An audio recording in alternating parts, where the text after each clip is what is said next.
Creating a membership site in ClickFunnels 2.0 is an efficient way to deliver exclusive content to your audience. Here's a step-by-step guide.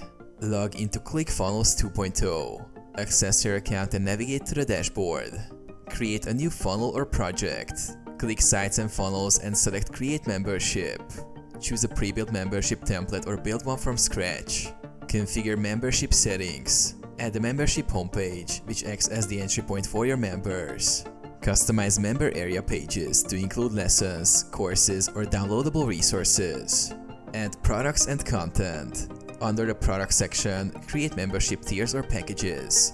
Upload content such as videos, PDFs, or course modules and organize them into sections or chapters.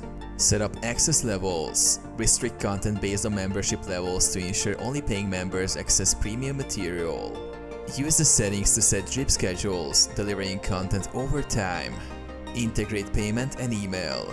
Connect a payment gateway like Stripe or PayPal for subscription management.